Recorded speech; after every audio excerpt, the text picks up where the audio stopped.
तो good morning बच्चों, कैसे हो आप सब। लास्ट वीडियो में हमने बात करी थी रेट ऑफ रिएक्शन के बारे में, रेट ऑफ रिएक्शन। और साथ में हमने बात करी थी average rate of reaction, average rate of reaction and instantaneous rate of reaction, instantaneous rate of reaction. ठीक है जी। तो इस वीडियो को देखने से पहले आपको पिछली वीडियो देखना बहुत जरूरी है, तभी आपको ये न्यूमेरिकल समझ आएंगे तक, क्योंकि उसमें हमने इससे रिलेटेड थ्योरी कवर कर ली थी, इन टॉपिक से रिलेटेड। आज इस वीडियो में इन्हीं से रिलेटेड हम न्यूमेरिकल करेंगे। तो जो भी बच्चे सीधा इस वीडियो पे आए हैं वो एक बार प्लीज पिछली वीडियो जरूर देख लें। मैं डिस्क्रिप्शन में उसका लिंक भी डाल दूंगा, तो पिछली वीडियो आपने जरूर देखनी है। तो चलिए शुरू करते हैं न्यूमेरिकल्स। ठीक है। तो फर्स्ट जो न्यूमेरिकल है हमारा, ये क्या बोलता है, express the rate of falling reaction in terms of different reactant and product. कह रहे ये कोई रिएक्शन दे रखी है, क्या रिएक्शन दे रखी है भाई, 4NH3 प्लस 5O2 4NO लिख लेते हैं इसको। क्या रिएक्शन दे रखी है, 4NH3 plus 5O2 give rise to 4NO plus 6H2। ये रिएक्शन आपको दे रखी है और एग्जामिनर साथ में कह रहा है if the rate of formation of NO, if the rate of formation of NO इतना है। ठीक है जी। 3.6 10 की पावर -3 दे रखे और ये यूनिट दे रखे हैं, यहाँ पे लिख देता हूँ मोल, लीटर इनवर्स और सेकेंड इनवर्स। ठीक है जी। Rate of formation of NO, यहाँ ध्यान से समझना है कि गिवन क्या है। देखो कल हमने एक बात करी थी, कल वाला टॉपिक आपको ध्यान हो तो हमने एक बात करी थी कि रेट ऑफ रिएक्शन को हम कैसे लिख सकते हैं। मैं इस हर रिएक्टेंट और हर एक प्रोडक्ट की टर्म में मैं रेट ऑफ रिएक्शन लिख सकता हूँ। तो मान लो मैं रेट ऑफ रिएक्शन लिखना चाहता हूँ NH3 की टर्म में, तो कैसे लिख सकता हूँ, जो आगे नंबर है उसको रेसिप्रोकल में कर दो, रिएक्टेंट है तो माइनस लगा दो, -1/4 DNH3 अपॉन DT। ठीक है जी। और O2 की टर्म में अगर लिखना है, ये रेट ऑफ रिएक्शन हो गया बेटा। O2 की टर्म में लिखना है तो कैसे लिख सकता हूँ मैं, -1/5 माइनस रिएक्टेंट की वजह से हम लगा रहे हैं, रिएक्टेंट के साथ माइनस और प्रोडक्ट के साथ प्लस, और 5 है तो 1/5 D change in concentration of O2 with respect to time, ये भी रेट ऑफ रिएक्शन है। ठीक है जी। और क्या है, अब प्रोडक्ट की टर्म में NO2 की टर्म में अगर मैं लिखना चाहूँ तो कैसे लिखूंगा इसको, +1/4 DNO2 अपॉन DT। ठीक है जी। ये भी रेट ऑफ रिएक्शन को रिप्रेजेंट करता है। और H2O की टर्म में अगर हम लिखना चाहें तो +1/6 DH2O अपॉन DT, ये भी रेट ऑफ रिएक्शन को ही रिप्रेजेंट करता है। ठीक है जी। तो इतनी बात समझ आ गई। यही से रिलेटेड बेटा क्वेश्चन निकलता है। अब देखो क्वेश्चन एग्जामिनर क्या पूछ रहा है आपसे, एग्जामिनर कह रहा है कि rate of formation of NO, आपको क्या गिवन है, rate of formation of NO। अब NO वाला देखो एक बार। ठीक है जी। एक मिनट इसको रफ कर दूं मैं, एक मिनट। अब आप गिवन देखो क्या आगे दे रखा है। हाँ जी।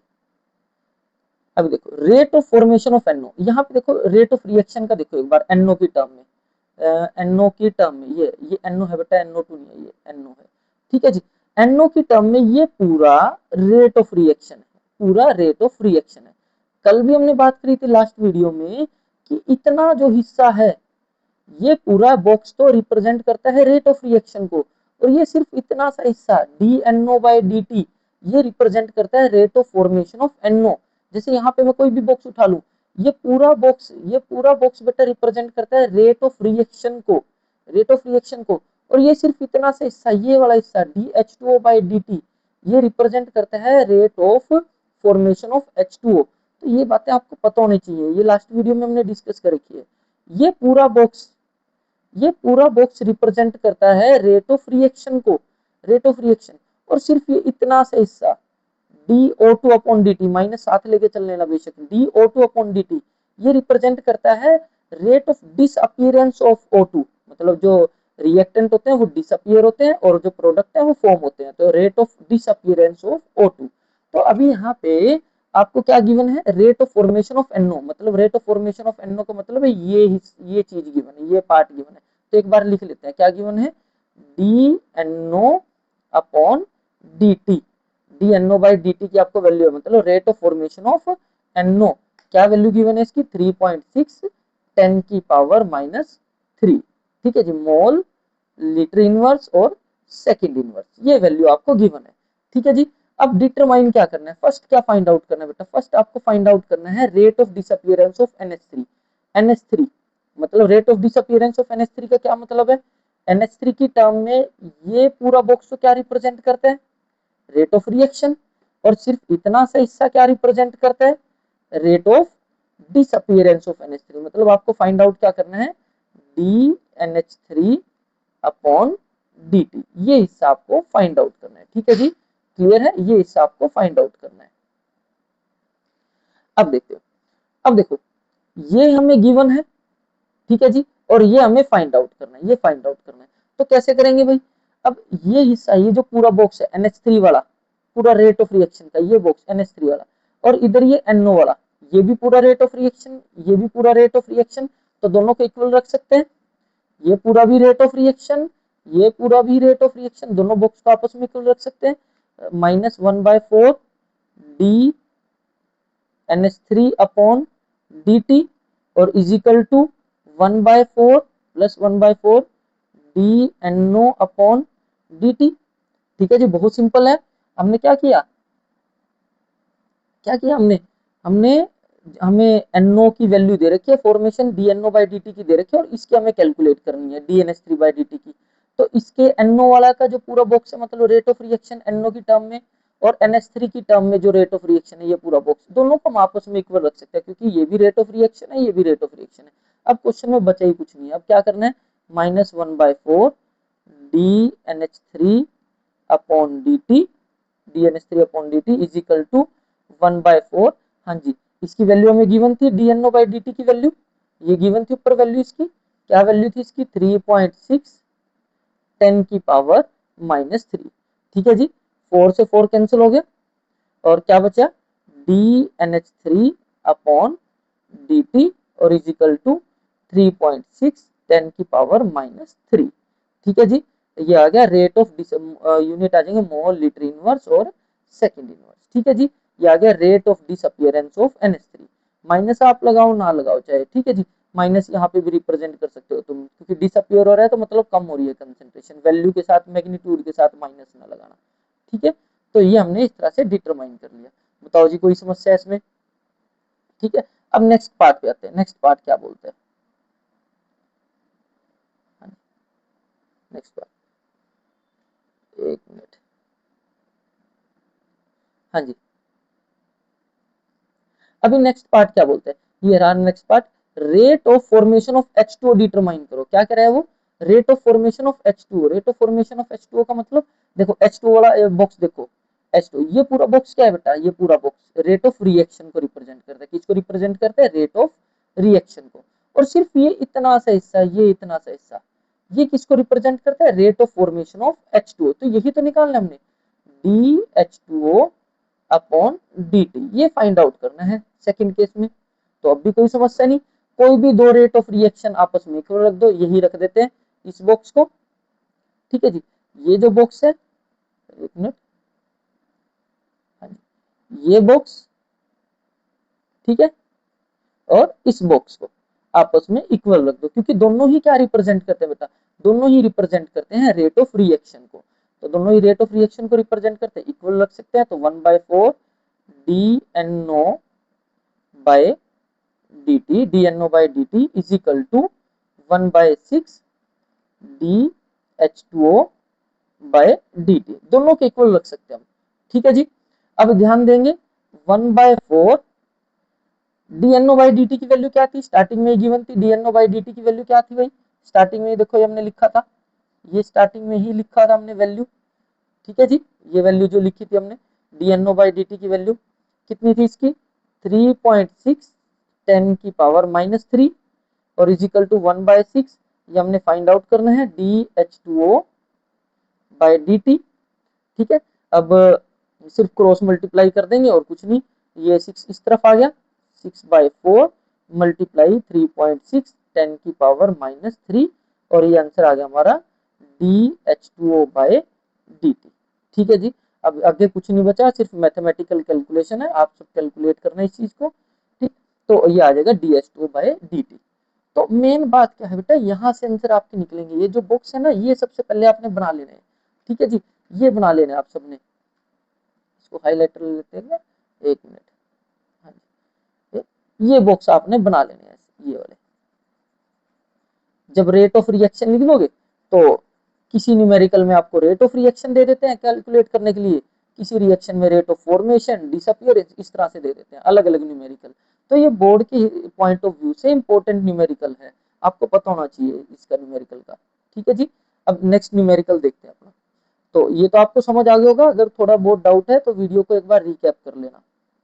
तो नेक्स्ट न्यूमेरिकल जो है वो क्या बोलते हैं, नेक्स्ट न्यूमेरिकल, हाँ जी, देखो नेक्स्ट न्यूमेरिकल ध्यान से देखेंगे, क्या कह रहा है, the following reaction was studied, एक रिएक्शन स्टडी करी गई, क्या रिएक्शन है उसको लिख लिया करो, जब भी कोई न्यूमेरिकल हो साथ के साथ लिखते जाओ कि क्या गिवन है, ठीक है जी, क्या कैलकुलेट करना है उसको लिखते जाओ साथ साथ।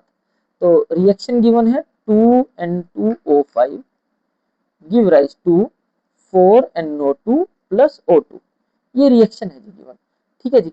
और क्या कह रहा है आगे वो, it was found that concentration of NO2 increases, मतलब कंसंट्रेशन NO2 की इंक्रीज हुई है, या मैं ऐसे बोल सकता हूँ इसको कि NO2 की कंसंट्रेशन चेंज हुई है। NO2 की कंसंट्रेशन क्या हुई है, इंक्रीज हुई है, डिक्रीज हुई है, कुछ भी हुई है, चेंज हुई है ना मतलब। तो NO2 की कंसंट्रेशन चेंज हुई है, तो change in concentration of NO2 यही तो रिप्रेजेंट करता है DNO2। तो ये किसकी वैल्यू दे रखी है आपको, DNO2 की वैल्यू दे रखी है, मतलब डी है, कल हमने कल वाली लास्ट वीडियो में हमने यही देखा था कि DNO2 change in concentration of NO2, ठीक है जी। और इसकी वैल्यू दे रखी है हमें 2.0 10⁻⁻², और ये यूनिट है, यूनिट आपको मोल, लीटर इनवर्स और सेकंड इनवर्स, ठीक है जी। और साथ में दे रखे 5 सेकंड में, कितने सेकंड में चेंज हो रही है, 5 सेकंड में, ठीक है जी। ये सेकंड इनवर्स में है, बाद में आएगा। 5 सेकंड में, मतलब इंटरवल भी दे रखा है, dt की वैल्यू दे रखी है 5, तो डिवाइडेड बाय 5, ये वैल्यू दे रखी है आपको 5 की। ये बात समझ आ रही है, देखो DNO2 की वैल्यू दे रखी थी आपको change in concentration of NO2, change in concentration of NO2 का क्या मतलब है, DNO2 दे रखा है कितना, 2 मल्टीप्लाई 10⁻², और कितने टाइम में दे रखा है वो, 5 सेकंड में, मतलब टाइम इंटरवल दे रखा है 5 सेकंड का, ठीक है जी। तो DNO2/dt कितना हो जाएगा, 2 बाई, इसको डिवाइड कर लेंगे, इसकी वैल्यू NO2 की पुट कर दी और dt की वैल्यू पुट कर दी 5 सेकंड, तो इसकी वैल्यू हमें पता लगी, ठीक है, ये चीज हमें पता लग गई है। अब नेक्स्ट कैलकुलेट क्या करना है, calculate rate of reaction. Rate of reaction calculate करना बहुत सिंपल है बेटा, रेट ऑफ रिएक्शन को आप सबकी टर्म में लिख लो, ना भी पूछा गया तब भी लिख दो एक बार जल्दी से। तो इस N2O5 की टर्म में रेट ऑफ रिएक्शन कैसे लिखूंगा, -1/2 dN2O5/dt, और NO2 की टर्म में लिखना है तो प्रोडक्ट है, तो इसके आगे +1/4 dNO2/dt, और O2 की टर्म में लिखना है तो कैसे लिखेंगे, इसके आगे कुछ नंबर नहीं दे रखा, कोई कोफिशिएंट नहीं है तो 1 ही रहने देंगे, प्लस DO2/dt, ये गिवन है। ये सब रेट ऑफ रिएक्शन को रिप्रेजेंट कर रहे हैं, रेट ऑफ रिएक्शन, ये भी पूरा का पूरा रेट ऑफ रिएक्शन, ठीक है जी, और ये भी पूरा का पूरा रेट ऑफ रिएक्शन, यहाँ तो यही रेट ऑफ रिएक्शन है और यही rate of formation of O2 है, एक ही चीज है यहाँ पे, ठीक है जी। ये आपको वैल्यू गिवन होगी हमारे पास। कैलकुलेट क्या करना है भाई, फर्स्ट कैलकुलेट करना है रेट ऑफ रिएक्शन। अब रेट ऑफ रिएक्शन देखो किसकी टर्म में तो हम निकाल सकते हैं आराम से, हमें इतने हिस्से की वैल्यू दे रखी है, ठीक है, ध्यान दो, हमें इतने हिस्से की वैल्यू दे रखी है ये वाले की DNO/dt, तो ये पूरा का पूरा, ये पूरा रेट ऑफ रिएक्शन को रिप्रेजेंट करता है, मैं ऐसे लिख सकता हूँ 1/4 DNO2/dt, कोई मुश्किल ही नहीं है, ठीक है जी। और इस हिस्से की वैल्यू दे रखी है, इस पार्ट की वैल्यू हमें दे रखी है, तो 1/4 मल्टीप्लाई, और इसकी वैल्यू कितनी आ थी हमारे पास, 2/5 मल्टीप्लाई 10⁻², ठीक है जी। सोल्व करोगे आपके पास आंसर आ जाएगा, ठीक है जी। थोड़ी सी मेहनत आपने करनी है, ये मैथमेटिकल कैलकुलेशन आपने करके देखनी है यहाँ पे, ठीक है जी। और यूनिट क्या आ जाएंगे बेटा, यूनिट आ जाएंगे मोल, लीटर इनवर्स और सेकंड इनवर्स, जो भी आंसर आएगा, ठीक है। अगला क्वेश्चन, अगला पार्ट क्या है इसका, अगला पार्ट बोलता है the rate of change of concentration of N2O5, क्या डिटरमाइन करना है, rate of change of concentration, N2O5 की कंसेंट्रेशन किस हिसाब से चेंज हो रही है, मतलब क्या फाइंड आउट करना है, डी N2O5/dt, ये फाइंड आउट करना है बेटा, ठीक है जी, rate of change of N2O5, ठीक है जी, इसकी कंसेंट्रेशन किस हिसाब से चेंज हो रही है। तो ये भी कोई मुश्किल नहीं है फाइंड आउट करना। तो क्या करो, ये दो बॉक्स है, ये दोनों ही रेट ऑफ रिएक्शन को रिप्रेजेंट करते हैं, दोनों को इक्वल रख दो क्योंकि इसमें N2O5 आ रहा है ना इस बॉक्स में, तो इस बॉक्स को ये सेकंड पार्ट, एक मिनट, हाँ, तो इस पूरे बॉक्स को -1/2 DN2O5 बाई dt, और इसको इक्वल रख दो किसके, इस NO वाले बॉक्स के 1/4 DNO2 बाय dt। ठीक है जी, क्योंकि क्यों रखे हुए इक्वल, क्योंकि दोनों ही किसको रिप्रेजेंट करते हैं, पूरे के पूरे रेट ऑफ रिएक्शन को, तो कोई इश्यू नहीं है इक्वल रखने में। और -1/2 ये हमें फाइंड आउट करना है DN2O5 बाय dt, ये तो फाइंड आउट करना है। ठीक है जी, और इसकी वैल्यू 1/4 DNO2 बाई dt की वैल्यू कितनी दे रखी थी, ये हमें दे रखी थी, ये देखो ये हमने कैलकुलेट करी थी, यहाँ पे जहाँ डॉट चल रही है ये कैलकुलेट करी थी, कितनी थी इसकी वैल्यू 2/5 10⁻³ ठीक है जी, ये वैल्यू रख ली, अब कुछ बचा ही नहीं है कैलकुलेट करने के लिए, तो DN2O5 by dt is equal to, हाँ जी ये 2 है, ये 2 इधर आ जाएगा भाई, माइनस यही रहने दो, ठीक है, ये 2 इस तरफ आ जाएगा, तो 2 1/2 था, इधर आके क्या हो जाएगा 2/1, मैथमेटिकल आपको सब कैलकुलेशन आती ही है, तो 2/5 10⁻³ और इसको जब हम सोल्व करेंगे तो आंसर अपना आ जाएगा, और यूनिट क्या रहेंगे, मोल, लीटर इनवर्स और सेकंड इनवर्स। आई होप आपको समझ आ रहा होगा। ठीक है जी, फिर भी कोई डाउट आता है आपको, आप कमेंट बॉक्स में डाल दो, मैं उसको दोबारा एक बार एक्सप्लेन कर दूंगा, और वीडियो को एक बार प्रीवियस वीडियो को जरूर देखो, तभी ये टॉपिक अच्छे से समझ आएंगे। अगर आप डायरेक्ट इसी वीडियो पे आए हो ना, तो हो सकता है कहीं ना कहीं आपको दिक्कत आए थोड़ी बहुत समझने में। ठीक है, तो एक बार प्रीवियस वीडियो जरूर देखें, पार्ट 1 के नाम से वो वीडियो बना रखी है, पार्ट 1, ये पार्ट 2 रहेगा। ठीक है, तो उसको जरूर देखें। अब नेक्स्ट हमारा न्यूमेरिकल आ जाता है, नेक्स्ट न्यूमेरिकल पे चलते हैं। हाँ जी, ये नेक्स्ट न्यूमेरिकल है, क्या कैलकुलेट करना बेटा इसमें, नेक्स्ट न्यूमेरिकल में determine average rate of reaction, average rate of reaction find out करनी है, कौन से इंटरवल में फाइंड आउट करनी है, टाइम 0 सेकंड से 800 सेकंड। ठीक है जी, 0 सेकंड और 800 सेकंड पे। तो अब आप देखो 0 सेकंड पे एवरेज रेट ऑफ रिएक्शन का फॉर्मूला क्या आता है, एवरेज रेट का, एवरेज रेट ऑफ रिएक्शन कैसे लिखते थे हम, -C2 - C1 और T2 - T1, initial final concentration minus initial T2 - T1। अब यहाँ ध्यान दो क्या क्या वैल्यूज है हमारे पास, देखो T2, T2 time, T2 time क्या है भाई, ये T1 मान लिया इसको हमने, और इसको क्या मान लिया हमने, T2 मान लिया। तो 800 सेकंड, 800 सेकंड पे देखो, 800 सेकंड, 800 सेकंड पे ये कंसेंट्रेशन, ये ग्राफ बन रहा है, 800 सेकंड पे ये कंसेंट्रेशन है, कितनी कंसेंट्रेशन है भाई 800 सेकंड पे, अगर मैं बिल्कुल इसके सामने हूं तो ये है 0.20, तो T2 की वैल्यू है 800, 800, और इसके रिस्पेक्ट में C2 की वैल्यू है 0.20 माइनस, अब T1 और C1 देखो, T1 की वैल्यू कितने बेटा 0, टाइम कितना दे रखा है यहाँ पे 0 सेकंड, तो T1 0 है, और इसके रिस्पेक्ट में 0 टाइम पे कंसेंट्रेशन कितनी है रिएक्टेंट की, ये रिएक्टेंट की कंसेंट्रेशन है। ठीक है जी, ये कितनी है 0 टाइम पे, ये कंसेंट्रेशन है कितनी है 0.100। ठीक है जी, माइनस बाहर लगा देना है ताकि हमारा जो आंसर है पॉजिटिव में है, और यहाँ पे हमारे पास आ जाएगा, इसको जब भी जैसे ही हम सोल्व करेंगे ये हमारे पास आ जाएगा एवरेज रेट ऑफ रिएक्शन। ठीक है जी, एवरेज रेट ऑफ रिएक्शन आ जाएगा, यूनिट हम लगा देंगे मोल, लीटर इनवर्स और सेकंड इनवर्स, इसको आप सोल्व कर लेना।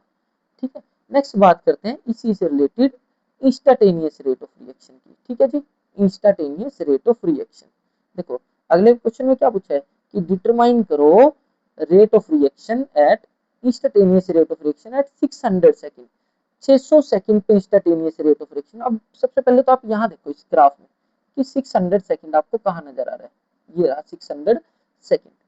ठीक है जी, 600 सेकंड इस पे निकालना है। ठीक है जी, ये 600 सेकंड पे average rate of reaction instantaneous निकालना है। तो इंस्टेंटेनियस को बेटा हम किसके साथ रिप्रेजेंट करते हैं, इंस्टेंटेनियस को हम रिप्रेजेंट करते हैं स्लोप के साथ, तो सबसे पहले इस लाइन पे क्या लगा देंगे, इस पॉइंट के साथ क्या लगा देंगे, स्लोप लगा देंगे। ठीक है जी, ये स्लोप लगा दिया हमने, सॉरी ये टेंजेंट। तो ये जो टेंजेंट है, ये जो टेंजेंट है, टेंजेंट ये किसको रिप्रेजेंट करता है, ठीक है, ये tangent, negative slope of tangent, negative slope of tangent ये रिप्रेजेंट करता है इंस्टेंटेनियस रेट ऑफ रिएक्शन को, इंस्टेंटेनियस रेट ऑफ रिएक्शन। अच्छा, डिटरमाइन करनी है वैल्यू, देखो डिटरमाइन कैसे करेंगे हमने क्या करना है, एक बात ध्यान रखनी है, ये जो पॉइंट है ना, एक पॉइंट इससे आगे वाला लो, एक पॉइंट इससे पीछे वाला लो, ठीक है जी, एक पॉइंट आगे वाला, एक पॉइंट ये पीछे वाला, ये स्लोप जा रहा है, ठीक है जी, स्लोप। एक पॉइंट इससे ऊपर वाला 600 सेकंड से ऊपर वाला कोई भी ले लो, मान लो ये 400 सेकंड पे ले लो। अच्छा, जो पॉइंट लेने हैं ना टेंजेंट पे लेने हैं बेटा, एक मिनट कलर चेंज कर दो, जो पॉइंट लेने हैं आपको वो टेंजेंट पे लेने हैं, जैसे यहाँ पे, ना कि कर्व वाले पॉइंट्स उठाने हैं, टेंजेंट वाले। एक कौन सा उठा लो, एक पिछला पॉइंट उठा लो कोई भी, ये उठा लेते हैं टेंजेंट पे, ये वाला पॉइंट, ठीक है, ये वाला पॉइंट, ये वाला, ठीक है जी। तो ये मेरे पास C1 हो गया, C1 T1, और यहाँ पे आ जाएगा C2 और T2, ठीक है जी। ये 800 टाइम कितना लिया यहाँ पे, टेंजेंट पे लेने बेटा पॉइंट, ये कर्व वाले पॉइंट्स नहीं लेने, ये कर्व वाले पॉइंट्स नहीं लेने आपने, ठीक है, किस पे लेने हैं पॉइंट से, टेंजेंट पे लेने हैं, ठीक है जी, क्योंकि ये जो टेंजेंट वाली लाइन है ये इंस्टेंटेनियस रेट ऑफ रिएक्शन को रिप्रेजेंट करती है, समझ रहे होंगे आप सभी, ठीक है। एक मिनट इसको रफ कर देता हूँ ताकि साफ क्लियर सा समझ आए। हाँ जी, अब दोबारा ध्यान देंगे, 600 सेकंड पे हमें क्या निकालना है, 600 सेकंड पे हमें पता करना है इंस्टेंटेनियस रेट ऑफ रिएक्शन। तो पहले हम क्या ड्रॉ करेंगे, एक स्लोप, ये देखो लाइन लग रही है यहाँ पे, पहले ये स्लोप की लाइन लगे, टेंजेंट ड्रॉ कर देंगे, सॉरी स्लोप करो, टेंजेंट, ये टेंजेंट ड्रॉ कर देंगे यहाँ पे, ये टेंजेंट लग रहा है देखो जहाँ पे डॉट चल रही है, ठीक है। तो एक पॉइंट हमने इस टेंजेंट पे नीचे वाला ले लिया 600 सेकंड से, और एक पॉइंट हमने इस टेंजेंट पे ऊपर का पॉइंट ले लिया। अब ध्यान दो, देखो बेटा जो सबसे इंपॉर्टेंट बात है, मैं कर्व पे पॉइंट्स नहीं ले रहा, मैं टेंजेंट वाले पॉइंट्स ले रहा हूँ, ठीक है ना, ये चीज का आपने ध्यान रखना है। तो मैं इसको T1 मान, ये अब मेरे पास हो गया T1 और ये हो गया T2। तो T1, T1 मैंने क्या लिया बेटा, T1 लिया 400 सेकंड, और T2 कितना लिया मैंने 800 सेकंड, ठीक है जी, 800 सेकंड, 800 सेकंड। तो T1 पे C1 की वैल्यू कितना है, कंसेंट्रेशन, अब T1 पे देखो, ये T1 है, यहाँ पे T1, इस पे कंसेंट्रेशन की वैल्यू कितनी है, ये कुछ लाइन अगर हम इसके खींचे तो सामने कंसेंट्रेशन ही आते हैं कुछ, ठीक है जी। ये अप्रोक्सीमेट कितने आ जाएगी, 0.043 के आसपास आ जाएगी, तो T1 पे कितने 0.043, ठीक है जी। और यहाँ पे C2 डिटरमाइन करो, C2 देखो 800 सेकंड, T2 हमने 800 सेकंड माना है, तो ये 800 सेकंड पे ये, अब C2 डिटरमाइन करो, ये लाइन अगर मैं लेके जाऊं तो ये बिल्कुल इसके थोड़ा सा नीचे आएगी, ठीक है जी, इस तरह से, ठीक है जी। तो ये जो पॉइंट आया होगा ये जस्ट कितना आया होगा, 0.0, थोड़ा सा आसपास है, 17 या 16 के आसपास आएगा, 17 मान लेते हैं, ठीक है जी, क्योंकि ऊपर 0.018, 0.019 और 0.20 पर आ रहा है, ठीक है जी। तो ये अप्रोक्सीमेट, ये 0.017 है, अप्रोक्सीमेट तुम मान सकते हो उसको, ठीक है जी। तो ये आ गया 0.017, ठीक है। उसके बाद हमने निकालना है instantaneous rate of reaction, instantaneous rate of, वैसे ही डिटरमाइन करना, माइनस लगाया, C2 minus C1 upon T2 minus T1, ठीक है जी। और वैल्यू जब हम पुट करेंगे तो माइनस C2 की वैल्यू क्या दे रखी है बेटा, 0.017, और C1 की वैल्यू 0.043, और T2 की वैल्यू क्या दे रखी है, T2 की वैल्यू है 800 सेकंड, और ये कितनी दे रखी है 400 सेकंड, ठीक है जी। इसको अगर मैथमेटिकल कैलकुलेशन कर लेंगे और आंसर आ जाएगा हमारा।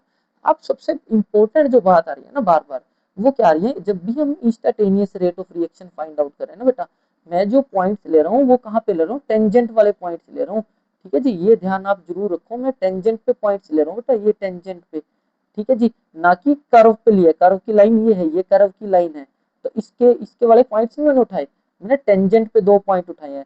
600 सेकंड पे निकालना था ना इंस्टेंटेनियस, एक पॉइंट ऊपर वाला इससे और एक पॉइंट नीचे वाला, टेंजेंट वाली लाइन पे कोई दो टाइम सिलेक्ट कर लिए, और उस दो टाइम के रिस्पेक्ट में हमने कंसेंट्रेशन देख ली, एक के रिस्पेक्ट में ये कंसेंट्रेशन आई, एक के रिस्पेक्ट में ये कंसेंट्रेशन आई, क्योंकि बहुत से बच्चे गलती कर देते हैं बोर्ड में, ठीक है। तो इस बात का आपने ध्यान रखना है, क्योंकि अगर तुम आप कर्व के पॉइंट्स उठा लोगे ना, जैसे 600 सेकंड का अगला पॉइंट ये भी था, अब ये टेंजेंट पे भी आ रहा है, कर्व पे भी आ रहा है, ये पॉइंट उठा लो, एक टेंजेंट पे भी आ रहा है, कर्व पे भी आ रहा है, तो यहाँ ये भी चल जाएगा हमारा, बट यहाँ पे जो इंस्टेंटेनियस रेट ऑफ रिएक्शन आएगा ना इस इंटरवल में, वो एवरेज के आ जाएगा, क्योंकि एवरेज निकल जाएगा कर्व के पॉइंट से।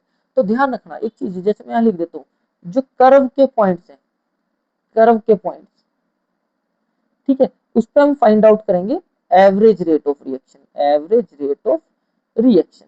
और जो हमारे टेंजेंट के ऊपर पॉइंट्स हैं, टेंजेंट के जो पॉइंट्स हैं, टेंजेंट के पॉइंट्स, ठीक है जी, टेंजेंट के पॉइंट्स वो डिटरमाइन करेंगे इंस्टाटेनियस रेट ऑफ रिएक्शन को, ठीक है जी। Is it clear?